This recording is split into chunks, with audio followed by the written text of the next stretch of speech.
Aku tuh belum sempet buat video soal terapi apel selama 7 hari. Yang hari terakhirnya minum garam Inggris. Ya guys, belum sempet aku buat video. Kalau kalian mau tahu, kalian bisa cari aja di Google atau di YouTube. Mbak Amel ngelakuin terapi apel yang 1 minggu itu. Yang hari terakhirnya minum garam Inggris. Batu empedunya tuh banyak banget yang hilang guys, alhamdulillah.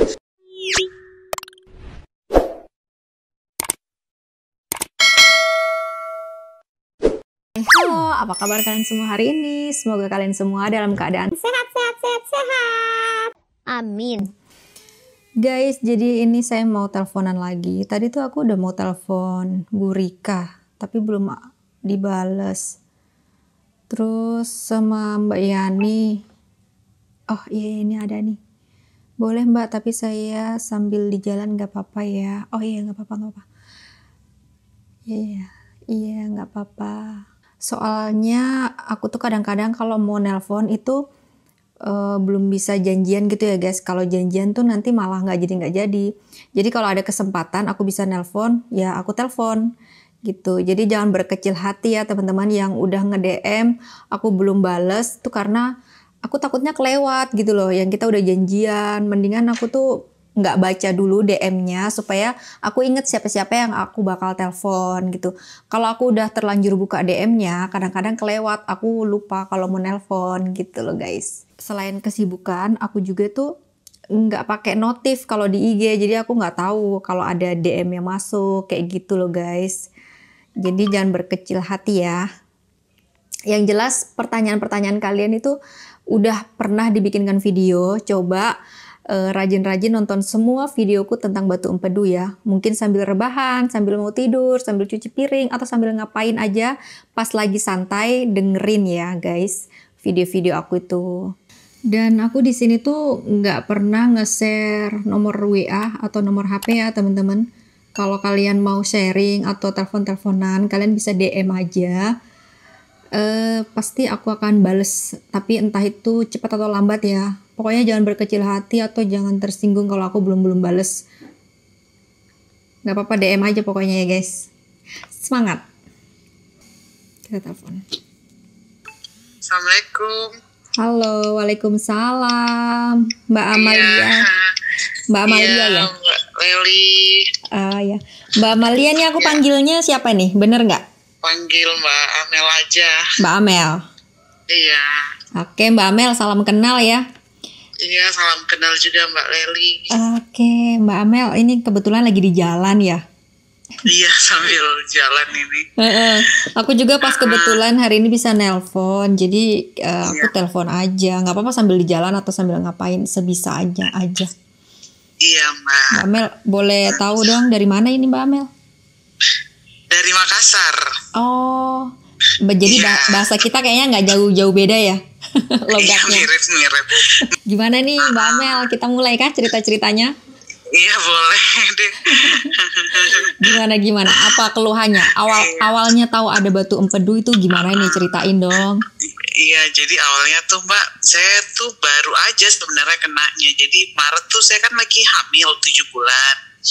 Terus tiba-tiba tuh jam berapa ya, sekitar jam 11 malam tuh langsung kena jadi awalnya tuh dipikir serangan jantung kan, soalnya dada langsung ya, jadi dari dada tembus ke punggung, terus sampai nggak bisa nafas gitu, jadi langsung dibawalah ke IGD terdekat.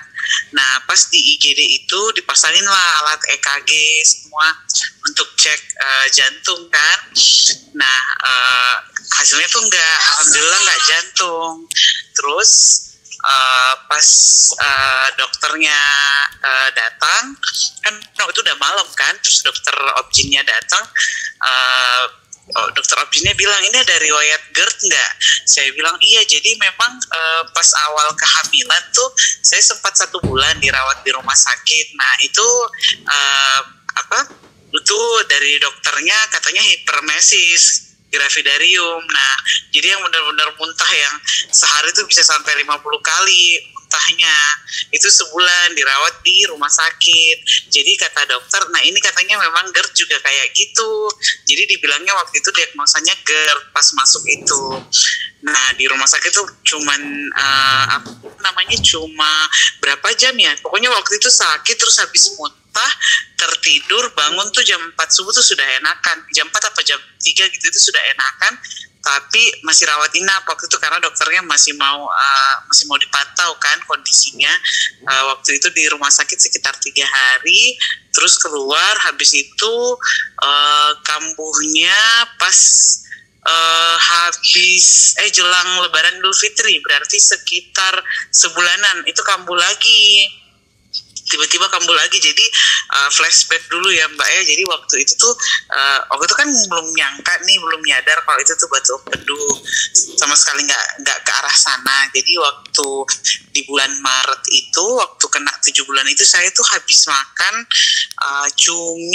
cumi bakar. Saya habis makan cumi bakar, pokoknya makan seafood gitulah waktu itu sebelum kena.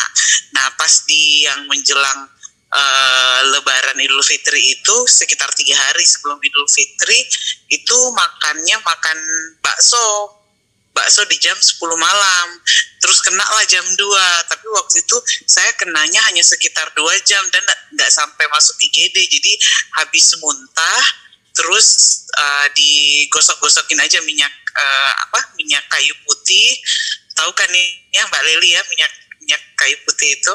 Iya. Terus digosokin aja gitu punggungnya, soalnya yang sakit tuh emang dada ke punggung. Terus dia kalau kalau kambuh tuh benar-benar nggak bisa gerak Mbak, jadi kayak ulu hati tuh diikat gitu loh sama tulang belakang, yang nggak bisa gerak sama sekali. Terus udah keringnya tuh udah basah semua, pokoknya rasanya tuh mau dibilang kayak serangan jantung gitu lah ya, sakit banget dada, tapi dari ulu hati sakitnya. Nah terus pas kena lagi itu nggak sampai masuk IGD tuh, yang kedua cuma 3 jam, tapi waktu itu saya minum obat lambung aja waktu itu. Terus setelah itu tuh udah nggak pernah kena lagi sampai lahiran. Bahkan pas lahiran itu saya udah minta sama dokter kan, saya bilang, dok saya ini kayaknya kan kebetulan ini anak kedua, terus saya minta tuh Mbak Leli biar dihitubektomi, kan minta steril sama dokter karena saya trauma, karena yang tiap kena tuh yang 2 kali itu rasanya tuh udah kayak mau mati. Jadi kayak nyawa tuh mau dicabut Mbak Leli. Makanya saya bilang kayaknya ini pengaruh GERD-ku kayaknya parah banget deh tiap hamil dok. Kayaknya saya jadinya ketakutan terus. Jadi selama hamil tuh Mbak Leli saya ketakutan terus tuh kalau malam, takut tiba-tiba kambuh gitu. Terus takut tiba-tiba kambuh terus nanti anaknya kenapa kan. Jadi saya minta tuh sama dokter, kok bisa dok saya steril, saking traumanya untuk hamil lagi terus merasakan itu lagi kan. Mbak Leli saya pikir dengan melahirkan tuh udah selesai lah masalah GERD ini gitu. Nah terus habis lahiran 3 minggu deh, 3 mingguan, nggak sampai sebulan deh habis lahiran itu tiba-tiba saya lagi di jalan itu kena lagi. Nah waktu itu tuh saya habis makan sup Renabon yang daging kan.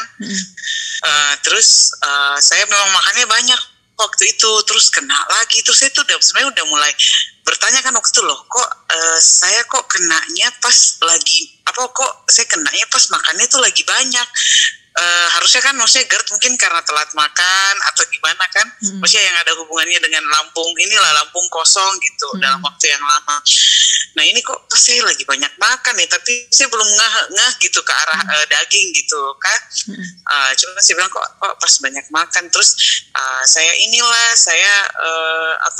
waktu itu kena masuk IGD lagi, terus waktu itu tuh lama banget tuh Pak Leli sakitnya. Jadi mulai saya inget banget kena tuh sekitar jam 5:30 sore. 5:30 sore terus dibawa ke karena dia nggak sembuh-sembuh, saya pikir kan bakal bisa sembuh sendiri itu kayak waktu yang kena sebelum lahiran itu.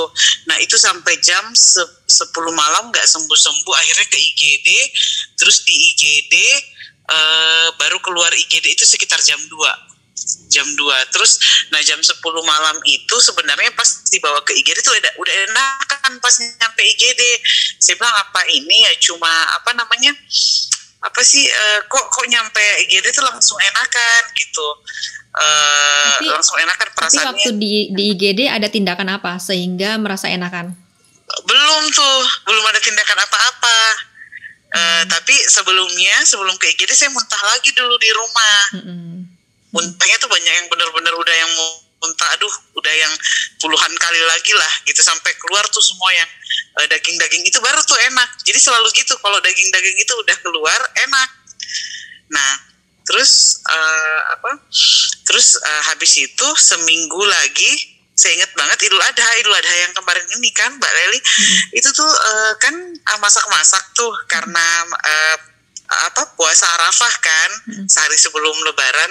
Nah saya masak-masak tuh, terus masaknya kan jadinya dikit-dikit tuh, pagi jadi ini, siang jadi ini, terus sampai sore jadi ini. Jadi nggak berhenti tuh makannya daging dengan olahan yang beraneka macam kan, mulai dari kari, mulai dari masakan ini rendang gitu kan.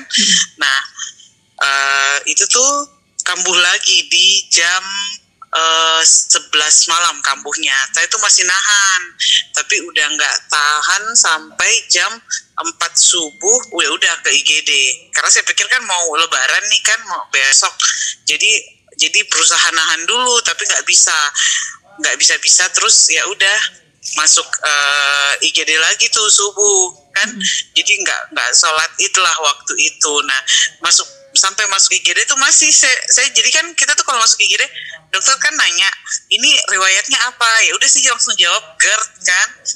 GERD dok. Oh iya, jadi ya udah yang dikasih tuh selalu itu obat lambung ranitidin kan, terus ketrolak yang anti nyeri, sama anti mual muntah dikasih sama dokternya. Nah di situ tuh enakan lagi tuh, jadi pulang lagi tuh jam 8. Tapi kalau udah masuk itu anti nyeri, obat lambung, anti mual, itu tuh kayak nggak pernah sakit Mbak Leli, kayak langsung seger banget.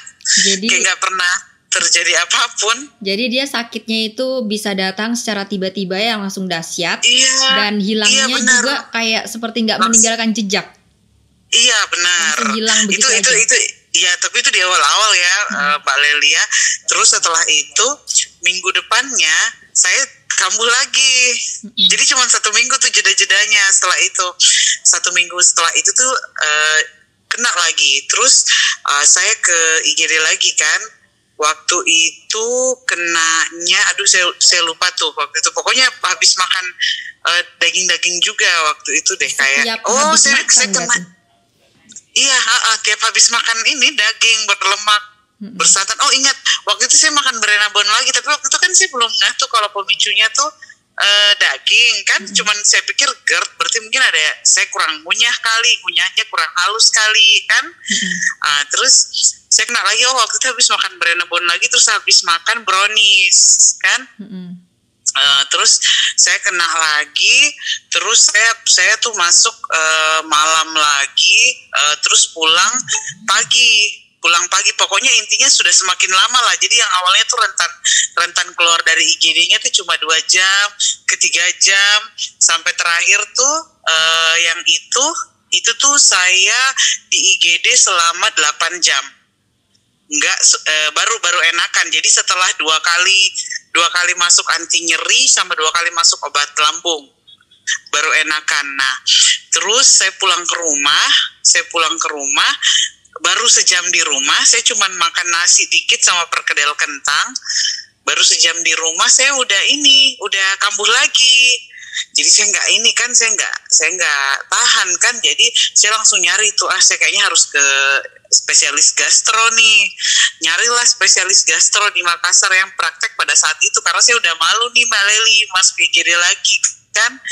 Terus saya dapet tuh di salah di Makassar, terus rumah sakit swasta. Terus saya langsung minta tolong, karena kebetulan di sana kan ada teman dokter, minta tolong lah biar saya bisa, karena saya lihat polinya udah mau selesai kan, minta tolong lah. Dia bilang ya nggak apa-apa, katanya ditungguin sama dokternya. Jadi datanglah, terus ketemu dokternya, saya bilang lah dok saya GERD, saya ceritalah tadi tuh riwayatnya yang sejak awal kehamilan sampai akhirnya kena yang kayak serangan jantung itu. Nah sama dokternya dibilang, oh iya ibu ini GERD. Kalau gitu ibu nanti ini ya, saya ubah live, terus dikasihlah obat kan sama dokternya, ini kalau kambuh, ini kalau apa namanya, ini kalau ini obat lambungnya, terus sampai sama dokternya tuh diminta stop aja dulu, soalnya ini obat-obat yang saya kasih lumayan berpotensi bahaya untuk untuk dikonsumsi ibu menyusui, kasihan babynya gitu kan.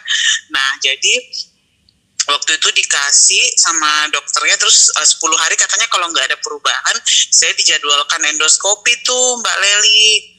Terus untuk periksa katanya jangan sampai nih di lambung nih ada apa namanya, sudah ada infeksi katanya. Terus udah dijelasin lah segala macam prosedur endoskopi. Nah setelah itu saya saya pulanglah ke rumah. Nah anehnya tuh waktu kambuh yang sejam itu kan Mbak Leli, sejam tuh pulang ke rumah, terus akhirnya saya langsung nyari dokter gastro itu, terus di jalan itu enakan, bahkan benar-benar sembuh total pas saya di depan ruangan dokter. Saya bilang ini tuh kayak jangan-jangan saya cuma anxiety kan, maksudnya begitu ketemu dokter atau IGD kok enakan gitu, tapi kalau pulang kok ini lagi, saya pikirnya kayak gitu kan awalnya. Terus besoknya kambuh lagi Mbak Leli, terus nggak mempan tuh. Jadi saya mikirnya aduh nggak mempan nih sama obat dokter gastro yang ini. Saya nyarilah lagi rumah sakit swasta lain yang ini pokoknya punya nama lah di Makassar kan Mbak. Saya cari lagi lah, ada lagi tuh yang prakteknya sore. Jadi saya daftar lagi untuk ketemu dokter gastro, saya mau minta second opini kan.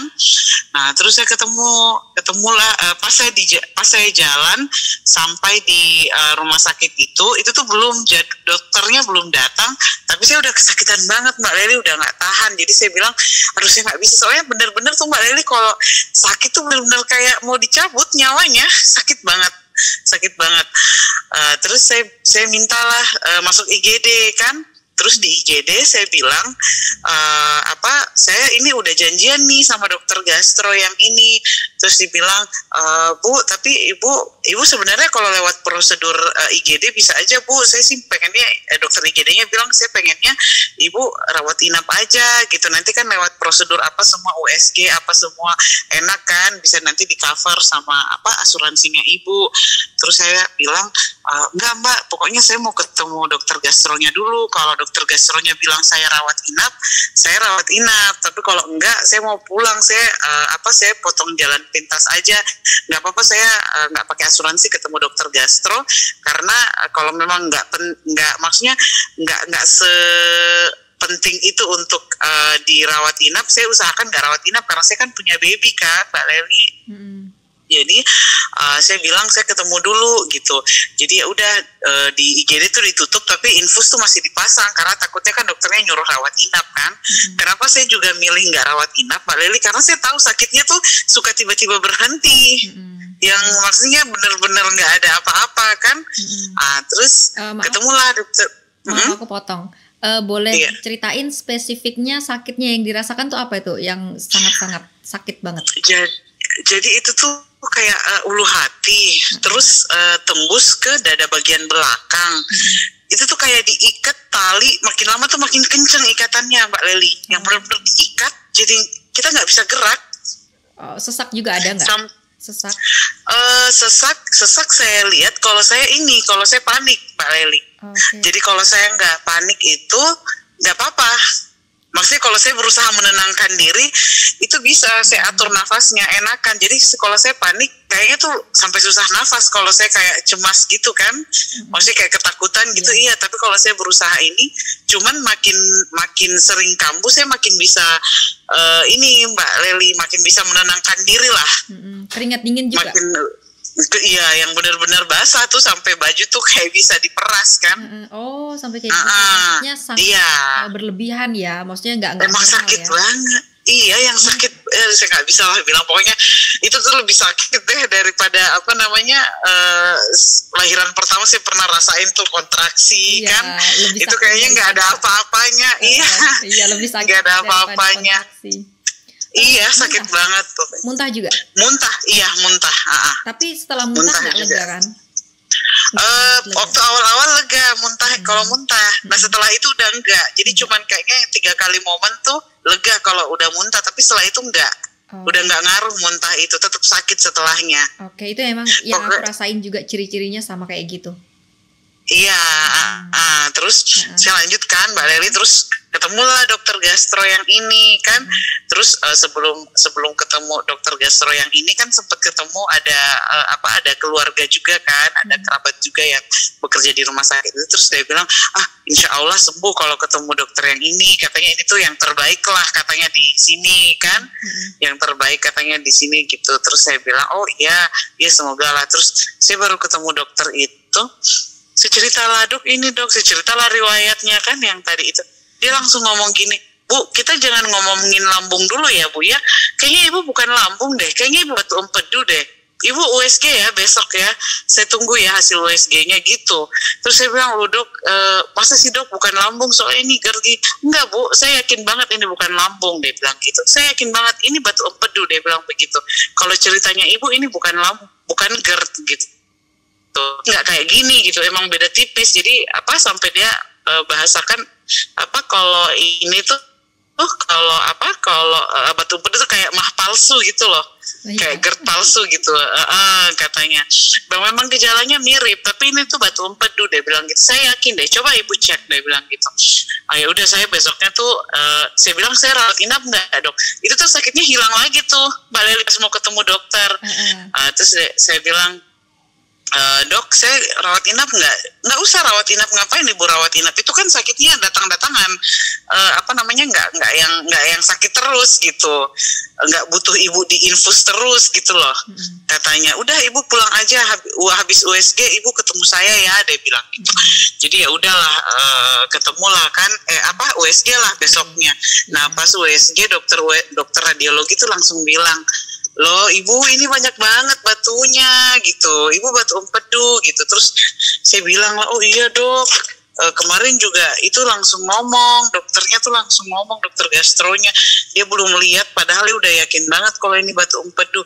Dia bilang iya bu, oh iya bu, dokternya ibu tuh memang hebat katanya, pasien-pasiennya dia langsung tahu yang ini GERD, yang ini batu empedu gitu katanya kan. Saya dengar-dengar juga tuh ceritanya, oh iya dok gitu. Terus ya udah besoknya tuh saya ketemu lagi dokternya, saya bawa lah, terus dia bilang iya kan bu, saya bilang loh ini ibu memang batunya ibu ini kecil-kecil banget, semua kecil katanya, multiple tapi banyak banget bu, dia bilang begitu. Inilah yang bikin sakit. Nah ini nggak bisa nih kalau nggak diangkat kantong empedunya, dia bilang gitu. Terus saya bilang, aduh dok, emang nggak bisa minum obat ya? Oh nggak bisa bu, ini ibu minum obat juga sampai 2 tahun juga belum tentu bisa sembuh gitu. Terus dia tanya, ibu EBB-nya usia berapa? Saya bilang baru 7 minggu kan. Waduh, dia bilang gitu. Ya udah bu, kita nggak buru-buru ya. Saya nunggu kesiapan mentalnya ibu dulu.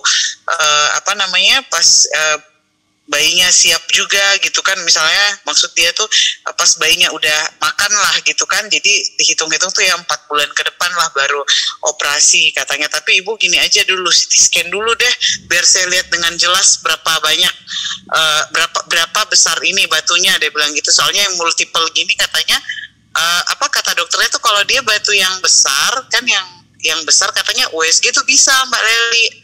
Jadi katanya kalau yang kayak pasir kayak gini itu biasanya katanya harus CT scan biar lebih akurat katanya ukurannya.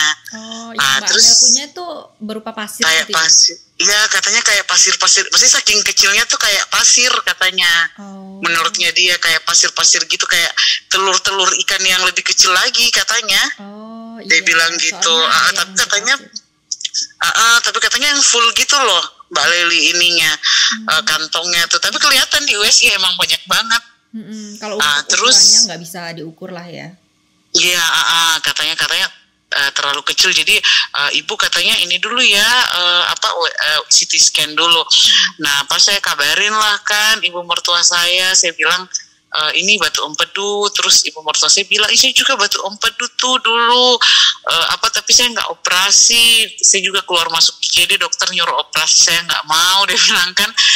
Terus dia bilang, coba kamu terapi apel dulu, dikasih lah resepnya yang terapi apel itu persis yang saya dengar juga tuh dari Mbak Leli. Jadi yang minum jus apel hari ke-6, 6 hari, terus hari ke-6 tuh itu minum garam Inggris di jam 6 sore, nggak makan malam kan. Terus jam 8 malam minum lagi garam Inggris yang dilarutkan sama air.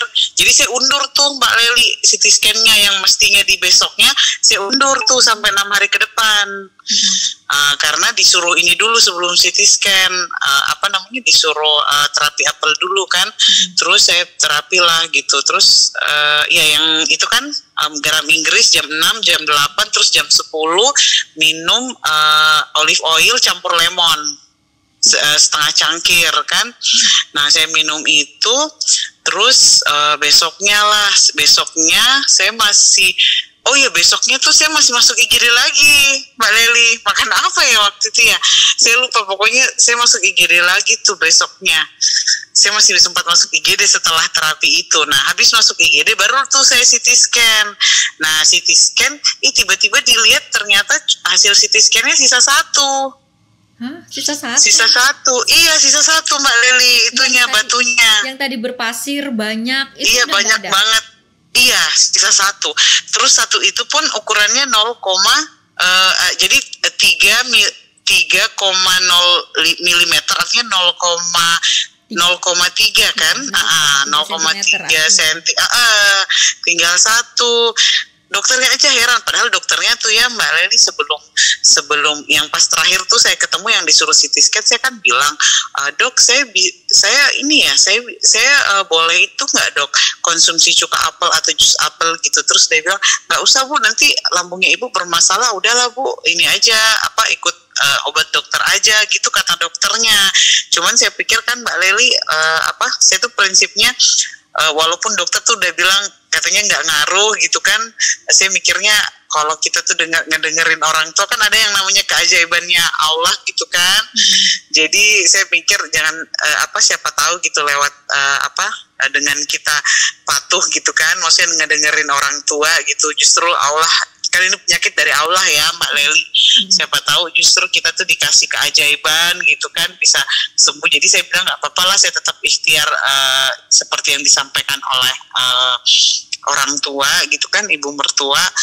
Sekaligus saya juga tetap ikut saran dokter, karena sebenarnya kalau dari keluarga sih bilang udah nggak usah berobat dokter lagi katanya, terapi ini aja terus jus apel gitu. Cuman saya pikir udahlah, saya tetap combine dua-duanya.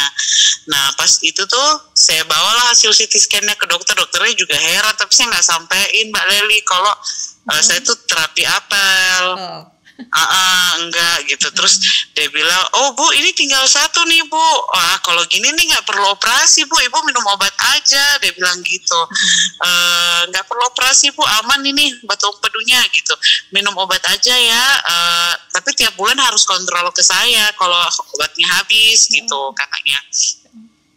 Jadi dikasihlah Urdahex Mbak Leli, itu cuma sekali sehari. Iya Urdahex dikasih diminum sekali sehari. Kalau yang saya lihat-lihat kok pada minumnya 3 kali 1 ya, ada yang 2 kali 1 juga. Saya nggak tahu apa karena saya menyusui ya. Jadi dokternya cuma ngasih 1 kali 1 bulan. Jadi nanti nih minggu depan ya, bukan 2 minggu lagi saya kontrol lagi Mbak Leli. Saya 2 minggu lagi, 8 hari lagi pokoknya minggu depan ya berarti ya. Saya kontrol lagi. Saya nggak tahu tuh USG apa gimana, yang penting tiap habis obat, ini kan baru mau kontrol pertama nih setelah minum obat. Saya nggak tahu tuh apa pas kontrol disuruh USG atau gimana. Nah saya tuh yang sempat saya chat Mbak Leli itu minggu lalu ya, 2 minggu lalu ya saya kena ya, yang Jumat itu tuh kambuh lagi gara-gara saya makan sate Mbak Leli. Padahal sebelumnya tuh nggak pernah, maksudnya sebelumnya tuh saya makan, jadi gini Mbak Leli, sebelumnya tuh saya sering makan sate, itu aman, jadi saya pikir sate itu aman. Tiba-tiba ada momen yang saya lagi makan sate, saya tuh nontonin Mbak Leli, terus Mbak Leli ngomong sempat kambuh pas makan sate, perasaan saya tuh langsung nggak enak kan. Saya bilang jangan, kok bisa, maksudnya Mbak Leli tuh kambuh ya kalau sate. Tapi saya masih ini Mbak Leli, saya masih aman waktu itu. Nah di besoknya saya makan sate lagi, disitulah kambuh hari Jumat itu. Terus saya masuklah, saya cobalah minum kunyit, kan kayak yang Mbak Leli bilang. Saya minum kunyit, terus ternyata itu tuh yang saya cuma ngerasa kayak panas gitu loh di belakang punggung saya. Dada belakang lah gitu kan, sampai tembus ke punggung, terus kayak panas. Terus akhirnya saya minumlah asam mevinal kan, anti nyeri. Saya minum, justru muntah gitu, dimuntahin semuanya. Terus saya udah nggak tahan lagi. Terus akhirnya saya ke IGD lah gitu. Nah pas sampai di IGD ya gitu lagi. Jadi sebenarnya gini deh, kalau saya mencermati ya Mbak Leli, batu empedu itu dia tuh ada rentan waktu sakitnya, dan itu tuh memang harus dirasakan di sepanjang waktu itu. Jadi saya lihat kayak gini. Jadi misalnya nih, saya baru aja nih ngerasain sakit, terus saya langsung ke IGD. Itu tuh saya bisa lama di IGD, bisa 6 sampai 8 jam. Karena baru tuh sakitnya. Nah, kalau saya nahan sakit di rumah kayak 4 jam kan, saya nahan sendiri di rumah. Terus masuk IGD, bisa jadi di IGD tuh udah enakan sebelum dimasukin apapun. Atau paling cuma sejam aja di IGD. Jadi maksudnya udah lewat tuh, karena emang kayaknya ada rentan waktu sakitnya deh. Gitu maksudnya ya, tergantung waktu kontraksinya kan. Jadi itu kayak kontraksi gitu loh Mbak Leli rasanya di belakang. Kayak kontraksi yang kalau kita pembukaan mau melahirkan. Jam-jam dan waktu-waktu tertentu kan, kayak gitu maksudnya. Iya. Maksud saya ada rentan waktunya. Jadi dia memang akan selesai di waktu yang kayak misalnya 5 jam kayak gitu loh Mbak Leli. Dia nggak bisa yang jadi kayak yang terakhir tuh saya sebenarnya sampai IGD tuh udah enak lagi. Cuman saya pikir kalau saya balik ke rumah takutnya kambuh lagi kan di rumah. Nah saya tetap ya udah nggak apa-apa deh, tetap masuk aja dulu anti nyeri sama obat lambung. Tapi saya kan udah enak sekarang, soalnya saya udah bilang langsung batu empedu kan. Jadi emang fokusnya tuh kayaknya di anti nyeri sama diamankan lambungnya. Cuman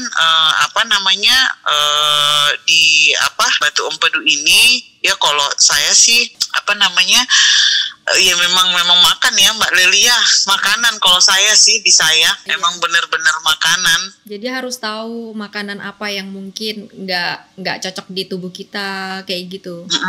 Iya benar. Aduh Mbak Leli, awal-awal tahu tuh berat badan tuh langsung turun drastis kan, karena yang tadinya saya kan pecinta makan banget ya Mbak Leli ya. Kayaknya hidup tuh benar-benar mau dinikmati dengan makan enak gitu kan. Terus tiba-tiba kena, jadi drop banget. Yang saya bener ya, Allah tuh menguji kita dengan apa yang paling kita cintai kan. Gitu ya. Jadi iya kan sih, cinta banget sama makanan gitu. Jadi bener-bener yang awal-awal tuh kayaknya yang pas tahu, apalagi pas tahu harus angkat kantong kan. Nah itu tuh bener-bener yang nangis terus tiap makan. Kok makanku jadi kayak gini gitu. Makan tuh jadi takut kan. Makannya cuman bubur yang kayak gitu. Cuman sekarang akhirnya kayak nikmat makan tuh dicabut gitu ya nggak sih? Kayak iya bener dunia Mbak. Ini tuh kita baru sadar bahwa bisa makan bebas itu adalah suatu rejeki dan kenikmatan yang tak terhingga, ya nggak sih? Iya bener, badan kita tuh baru sadar setelah sakit kan. Jadi uang. Sekarang tuh bukan hanya uang aja rezeki, ternyata makan bebas itu ya bukan hanya makan bebas yang mahal-mahal ya, ternyata makan yang murah-murah kayak cilok, kayak gorengan. Ternyata itu sangat rezeki yang luar biasa ya nggak sih? Iya Mbak. Nah awalnya tuh saya masih senang tuh dulu karena sate kan masih bisa masuk. Tiba-tiba tuh yang 2 minggu lalu tuh kena kan pas sate. Ya Allah, sate pun nggak bisa. Cuman sebenarnya Mbak Leli kayaknya tuh sebenarnya bisa ya, sate itu bisa. Cuman kayaknya satu tusuk gitu kan. Kayaknya dan bumbu kacangnya ya. Itu yang bahaya sih, kacangnya itu loh terutama. Kalau untuk dagingnya, sebenarnya daging merah sih waktu itu yang aku tahu sih hanya disuruh kurangi. Tapi memang nggak boleh berlebihan. Iya, malah kata dokter, ibu nggak apa-apa. Iya, ibu dibilang, dokter bilang ibu tuh nggak apa-apa kalau tetap makan steak, daging, yang penting jangan yang ada lemaknya. Iya. Cuma aduh untuk maksudnya memilah lagi ini ada lemaknya enggak ya, gitu kan. Kita kan jadinya udahlah dihindari aja kan. Maksudnya semoga lah, maksudnya bisa kan, saya lihat variatif juga ya orang-orang, ada yang sembuhnya. Saya nontonin terus kan yang Mbak Leli tuh, ada yang selesainya tuh, ada yang sembuhnya tuh sebulan, ada yang sembuh hanya dengan obat dokter kan ya. Terus ada juga yang terapi apalah. Sekarang malah saya udah sejak masuk yang kemarin itu Mbak Leli, saya tuh ini cuka apel, tambahin dengan cuka apel sambil tetap jus apel ya, tiap hari tuh sekilo di blender kan sarinya. Nah saya coba cuka apel, tapi saya sekarang masih nggak bisa 2 kali sehari kan. Saya nontonin ada yang katanya cuka apel tuh bagusnya pagi sebelum ada isi perut sama menjelang tidur. Nah saya belum bisa tuh 2 kali sehari Mbak Leli, langsung kayak kebakar tuh dada sama naik ke tenggorokan, asam lambung tuh naik. Jadi baru di pagi hari sih bisanya. Waktu itu Mbak Leli berapa kali cuka apelnya? Cuka apelnya saya pagi sama sebelum tidur malam. Oh iya benar. Saya belum bisa tuh Mbak Leli yang menjelang tidur malamnya. Saya belum bisa. Kenapa? Nggak. Langsung itu kayak naik asam lambungnya kalau malam. Oh gitu. Ya udah pagi aja dulu, nggak apa-apa. Iya, makanya saya bilang saya coba pelan-pelan dulu lah cuka apel. Terus kalau boleh saran sih ya, pagi, sorry. Ini kan mau periksa lagi kan nanti ke dokter. Iya. Nah kalau bisa sebelum obat habis udah periksa ke dokter. Jadi supaya nanti kalau misalkan masih ada batu empedunya, kan masih lanjut tuh minum obatnya. Supaya obatnya nggak keburu habis. Jadi jangan sampai putus. Kalau bisa sih gitu. Kayak eman banget gitu kalau sampai putus meskipun cuma sehari. Iya, makanya itu kan dokter saya kan tuh cuma Selasa Kamis kan ya, saya lihat tuh habisnya tuh di Jumat. Jadi emang pas sih Mbak Leli nanti ketemunya tuh di Kamis. Cuma 2 kali seminggu emang ininya prakteknya di rumah sakit itu kan. Jadi rencana insya Allah berarti di minggu depan tuh saya ketemu dokter lagi. Cuma nggak tahu ya Pak di USG tuh ya. Tapi ada juga yang ngomong katanya tiap 6 bulan ya di USG ya.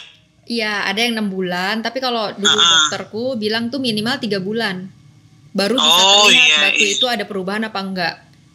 Oh iya. Tapi Mbak Amel ini ngomong-ngomong bagus loh ya terapi apel, tapi banyak ada perubahan. Iya. Kalau bisa sih paling tidak sekitar 1 bulan atau 2 bulan gitu loh Mbak. Itu bisa diulang lagi terapi apelnya. Oh yang itu ya, yang olive oil sama garam Inggris, yang pakai garam Inggris. Iya itu juga mau kutanyain. Oh itu di 2 sebulan apa 2 bulan lagi ya diulang lagi ya yang garam Inggris itu. Iya kalau aku dulu tuh sebulan udah aku ulang lagi. Cuman kalau takut jaraknya terlalu deket, ya sudah mungkin 3 bulan bisa diulang. Bahkan terapi apel ini yang saya pernah dengar ya, itu bisa dilakukan untuk memaintenance tubuh kita itu. Siapa aja boleh lakukan meskipun gak ada batu empedu loh. Iya. Mendetok tubuh itu yang aku pernah baca sih di Google kayak gitu. Iya. Bagus juga. Mbak. Nah terus kan ini kenapa aku ngelakuin setiap hari aku ngejus sekilo dulu kan gitu kan aku kan sampai sekarang aku ngejus kayak gitu karena apa, aku ngambilnya dari ini sih, dari yang terapi apel 7 hari itu loh. Nah terapi apel 7 hari kan kenapa aku bilangnya sehari sekilo, karena mereka punya resep itu minumnya kan sehari pagi itu 500 ml jus apel ya kan. Malam 500 ml jus apel. Nah, ketika itu saya penasaran nih, dari takaran 500 ml ini berapa apel sih gitu kan. Nah, saya timbang. Jadi saya sudah timbang tuh sebelum saya jus. Nah, ternyata hasil dari 500 ml pagi dengan 500 ml malam itu ternyata hasil dari 1 kilo apel. gitu. Makanya saya terapkan setelah saya sudah sudah ngejalani terapi apel yang 1 minggu itu yang pakai garam Inggris. Nah, hari-harinya saya terusin yang minum jus apelnya 1 kilo itu. Tapi kalau memang tidak sanggup 1 kilo, ya udahlah, mungkin 1 buah, mungkin 2 buah, ya semampunya kita aja. Kadang kan ada orang yang mampunya di budgetnya, ada juga mungkin yang lambungnya nggak kuat, ya kan? Jadi kalau bisa sih untuk konsumsi apel itu, misalkan mau rutin, ya udah, misalkan tubuhnya bisanya hanya 1 atau 2 buah, nggak apa-apa dilakuin. Yang penting ada asupan setiap hari. Lagian toh itu juga kan buah gitu loh, buah kan bagus untuk tubuh kita, ya kan.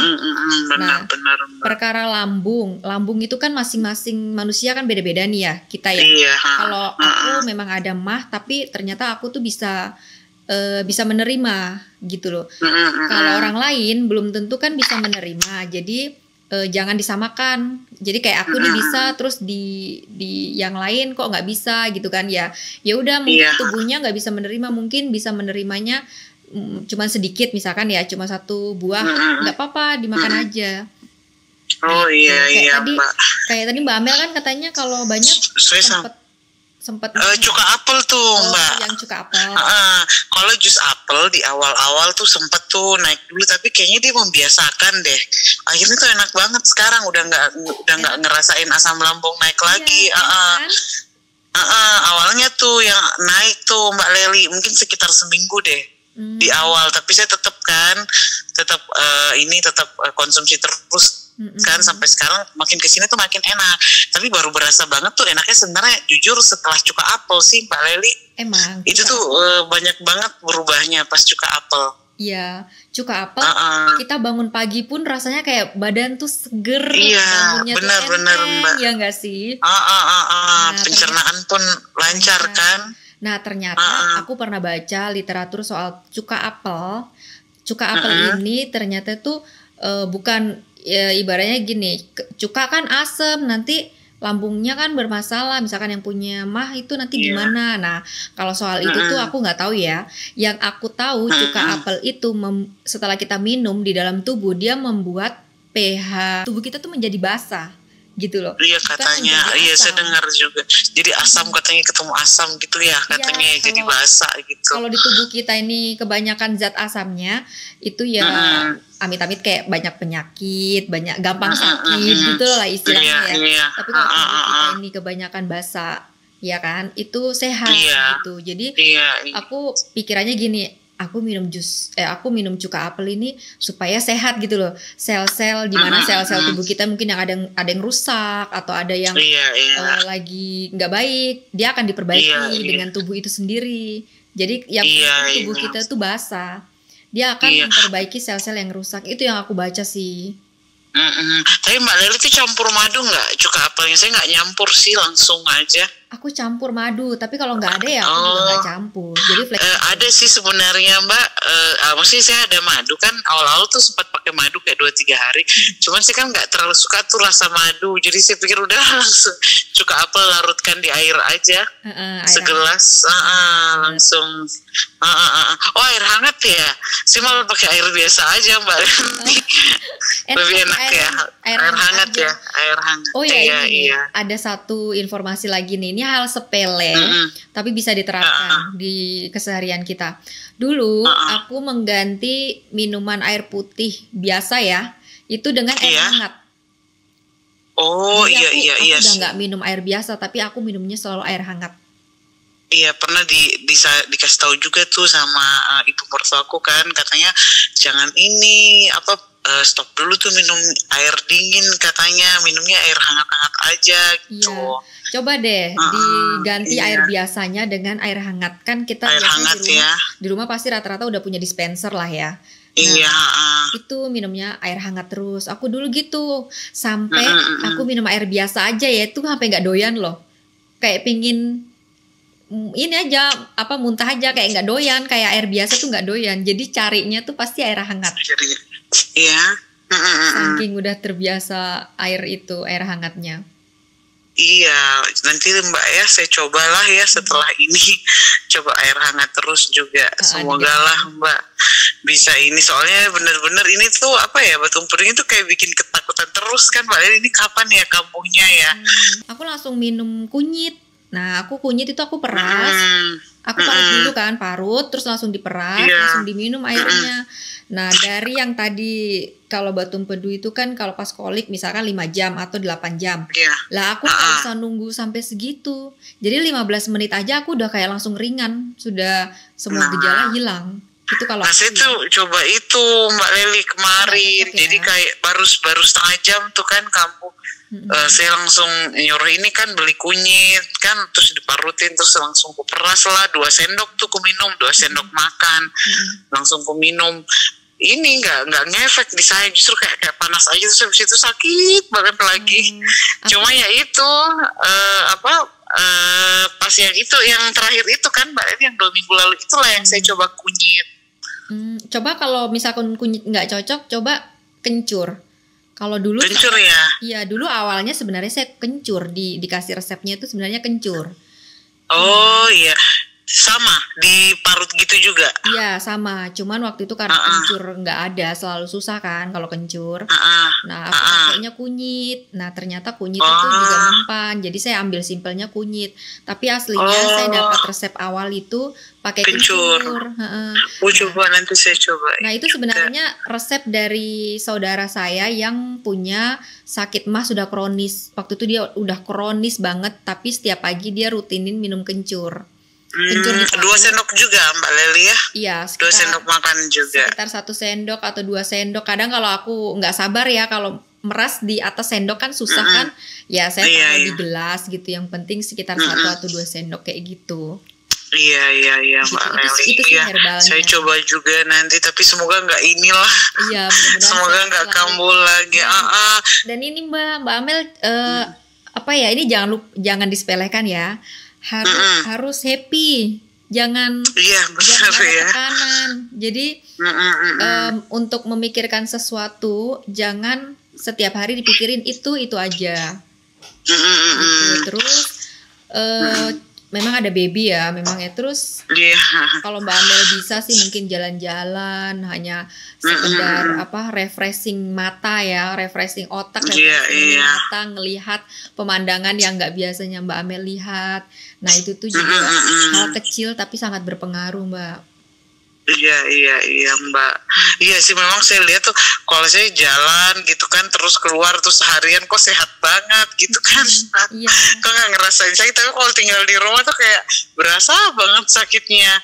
Tapi sekarang tuh Mbak, emang kalau keluar dari IGD tuh kayak untuk sembuh yang benar-benar total tuh saya kayak butuh waktu 3 hari, 4 hari kayak gitu loh Mbak. Masih agak-agak pegel gitu loh, kayak apa ya, gimana sih kalau habis kesakitan banget. Jadi dada sama punggung tuh masih yang kayak sakit gitu loh Mbak. Iya wajar, kan anggap aja habis luka ya kan, ini masih penyembuhan. Coba ini aja Mbak Amel, selain minum obat dari dokter rutin, herbalnya juga ya kan. Nah sekarang ditambah terapi pikirannya, healing terapi, harus happy, hatinya tuh happy. Selalu mengikhlaskan segala sesuatu, nggak boleh ada yang mengganjal di hati. Coba diperbaiki itunya, 3P-nya kan. Kalau itu 3P apa yang ya? Pola pikir, pola itu ya, saya hidup, nonton di Mbak Leli. Iya, pola pikir, pola hidup, pola makan ya. Iya, pola pikir apa sih? Pola pikir, pola makan. Pola makan. Jadi pola pikir itu ya tadi kita berpikiran harus selalu positif. Terus pola hidup itu termasuk kayak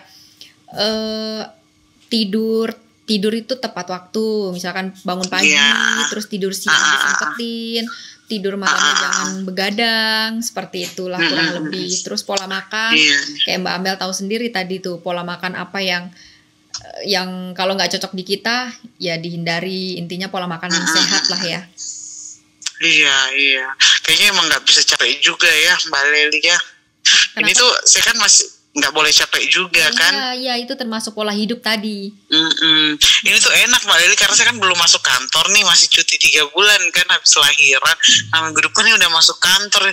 Saya pikir ya Allah mudah-mudahan lah, maksudnya nggak kambuh tuh pas di kantor kan. Iya betul ya. Lebih ini lagi kan kalau kambuhnya tuh pas di kantor. Tapi saya tuh jus apel Mbak Leli, saya tuh kadang tuh nggak pagi sore gitu. Jadi kalau udah yang pagi tuh kadang saya nggak sempat kan, kalau lagi sibuk tuh beresin baby gitu kan sama kakaknya gitu.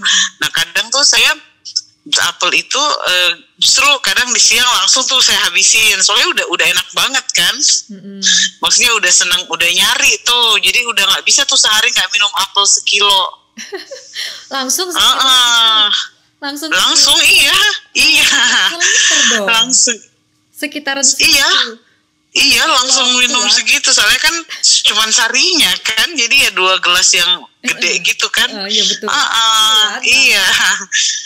Kuat. Nah waktu terapi yang 7 hari itu Mbak Leli, saya kan pakai apel hijau yang kecut itu kan Mbak. Nah di Makassar tuh susah banget dapat apel hijau itu, jadi saya tuh langsung dibawain dari Malang kan, yang itu. Nah setelah itu yang untuk sekarang saya konsumsi yang apel Fuji yang biasa, yang masih rasanya tetap manis Mbak, soalnya susah banget kan dapat waktu itu. Jadi bener-bener tuh waktu itu saya dikasih 15 kilo tuh dari Malang waktu itu. Oh tapi setelah itu apelnya apa? Apakah harus yang hijau? Apel Fuji sekarang. Tapi yang terapi itu yang apel hijau emang yang kecut, yang memang saya nggak sanggup juga Mbak Leli. 1 gelas juga kayaknya ini banget kan. Waktu itu saya terapinya ya apel Fuji, apel yang enaknya malahan. Aku beli yang manis malahan. Awalnya malahan Mbak Leli, awalnya tuh saya kan belum tuh yang dari Malang, saya belum tahu tuh kalau terapinya tuh harus apel hijau. Saya carilah apel yang benar-benar yang kalau di sini tuh 90.000 per kilo tuh udah yang paling bagus kan Mbak Leli apelnya. Saya tuh nyari yang gitu karena saking nggak maunya tuh saya tersiksa kan dengan rasanya gitu. Masih saya benar-benar nyari yang saya pikir kalau dia mahal pasti enak kan. Pasti yang paling mahal tuh paling enak. Jadi saya belilah yang paling bagus gitu. Ternyata harusnya tuh saya sempat baca katanya bagusnya yang kecut katanya. Jadi ya udah pas dibawain dari Malang, coba tuh yang kecut. Bener-bener nggak tahan lah yang kecut itu. Nah pas udah habis yang kecut itu, yang hijau, udah saya balik lagi ke Fuji. Tapi sekarang Fuji yang biasa sih Mbak Leli, bukan yang milih-milih lagi. Soalnya udah bisa tuh semua apel kayaknya udah bisa tuh di saya. Oh gitu. Doain Mbak Leli ya, semoga bisalah sembuh kayak Mbak Leli secepatnya. Amin. Ini kan tinggal sedikit kan. Aku juga gak sabaran pengen dengar kabar kalau udah bersih dari badan supaya aku kabarin Mbak Leli lah. Yang seperjuangan tuh juga semangat. Awalnya kan harus angkat kantong Mbak Leli. Nah jadi saya itu nyarinya di YouTube tuh orang-orang yang habis operasi angkat kantong. Nah pas dibilang boleh nggak udah disampaikan nggak perlu operasi, tiba-tiba tuh saya nemu Mbak Leli di YouTube. Terus saya saya dengerin terus kan yang pengalaman semuanya kan. Mudah-mudahan lah Mbak Leli. Iya tapi beneran bisa clear. Tapi apapun itu, entah yang operasi, entah yang bisa tanpa operasi, yang masih berjuang terus, entah apapun itu adalah takdir Allah yang baik, ya kan? Benar-benar.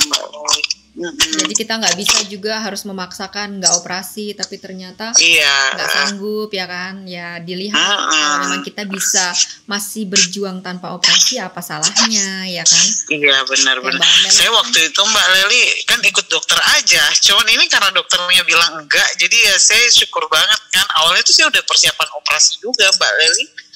Karena ya saya prinsipnya ya dokter tuh yang terbaik lah kan menurut saya ya.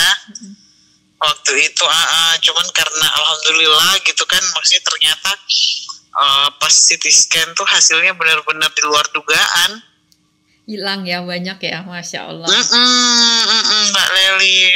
Mudah-mudahan ini jadi motivasi teman-teman. Ini nanti saya izin Mbak Leli. Ya, boleh. Iya boleh Mbak Leli, boleh banget. Mudah-mudahan bermanfaat ya ini video. Semoga teman-teman yang lain. Amin. Selalu. Pokoknya perkembangannya saya nanti japri inilah DM Mbak Leli ya. Boleh. Semoga nggak ganggu. Boleh, tapi sekalian mau pengakuan dosa ini Mbak. Mohon maaf banget. Iya Mbak, nggak apa-apa. Kalau lama balasnya ya Mbak ya. Nggak apa-apa, ngerti lah, pasti sibuk juga kan. Kadang gini, di tengah-tengah kesibukan aku mau buka ya, tapi takutnya pas aku buka nggak sempet dibalas, malah kan lebih kasihan lagi ya kan. Iya Mbak. Udah gitu gini, aku juga kan di IG nggak pakai notif nih, jadi nggak tahu, kadang-kadang nggak tahu ada yang masuk. Ada yang masuk DM kayak. Iya Mbak, mudah-mudahan bermanfaat lah pembicaraan kita ini ya Mbak ya. Mbak, sehat selalu Mbak ya. Ya amin Mbak Leli juga jangan bosan-bosan ya. Saya DM. Jangan sungkan ya untuk nge-DM aku meskipun nggak dibales atau meskipun lama balasnya. Jangan sungkan, jangan bosan-bosan ya. Pokoknya semangat. Iya Mbak, siap Mbak. Okay. Makasih ya Mbak Leli ya. Sampai di sini dulu ya Mbak. Amin. Iya Mbak, makasih. Assalamualaikum. Iya Mbak, waalaikumsalam. Alhamdulillah. Mudah-mudahan tadi suara aku bisa kedengeran ya. Mudah-mudahan video ini bisa menginspirasi teman-teman yang lagi berjuang. Jangan patah semangat dan selalu berdoa, selalu berusaha. Obatnya jangan lupa diminum, jangan malas-malas, jangan ragu, jangan lupa bahagia juga. Dan sekali lagi untuk kesekian kalinya aku mohon maaf banget kalau yang nge-DM belum aku balas atau yang kita udah janjian belum aku telepon, mohon maaf banget ya. Tapi yang jelas kalau aku udah ada waktu kayak gini, aku pasti kabarin deh. Aku bisa telepon apa enggak. Tapi kalau ternyata waktu kita sama-sama, misalkan kalian lagi sibuk, ya udah next time kita atur janji lagi, oke? Kalau video ini bermanfaat, jangan lupa untuk like, komen, dan subscribe ya teman-teman, supaya saya semakin semangat untuk bisa membuat video soal batu empedu lagi. Sampai di sini dulu, sampai jumpa di next video. Bye. Assalamualaikum.